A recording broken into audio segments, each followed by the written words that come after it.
अस्सलाम व्यूवर्स, आज हम मटन चटखारा बोटी बना रहे हैं। उसके लिए मैंने 1 किलो मटन लिया।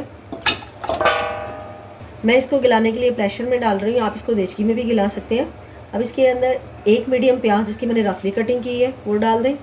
1 टेबल स्पून लहसुन अदरक पेस्ट भरकर 6-7 हरी मिर्चें जिनको मैंने पीस लिया वो डाल दें इसके अंदर।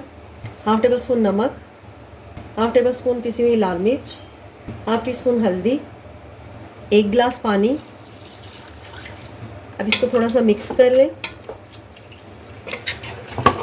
और अब इसे प्रेशर दे दें।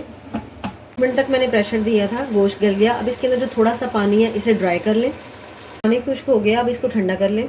गोश्त ठंडा हो गया। अब इसके अंदर 1 टेबल स्पून क्रश्ड धनिया, 1 टीस्पून कुटी हुई मिर्च, 1/2 टीस्पून चाट मसाला, 1/4 टीस्पून नमक। आप नमक मिर्च इसमें अपने टेस्ट के मुताबिक भी डाल सकते हैं। 1/4 टीस्पून कश्मीरी लाल मिर्च, इससे कलर बहुत अच्छा आएगा। 1 टीस्पून भुना और पिसा हुआ ज़ीरा, 3 टेबल स्पून कॉर्नफ्लोर। और अब इनको मिक्स कर लें।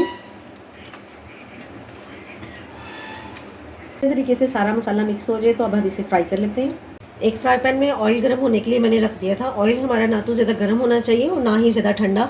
अब इसके अंदर ये बोटी डाल दें जो हमने मैरिनेट की है।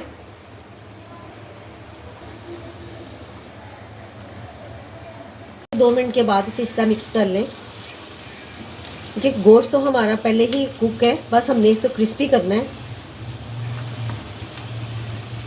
जब दोनों साइड से अच्छा सा कलर आ जाए तो फिर इसको निकाल लें। अगर आपको मेरी वीडियो अच्छी लगे तो प्लीज़ चैनल को सब्सक्राइब, वीडियो को लाइक और शेयर ज़रूर कीजिएगा।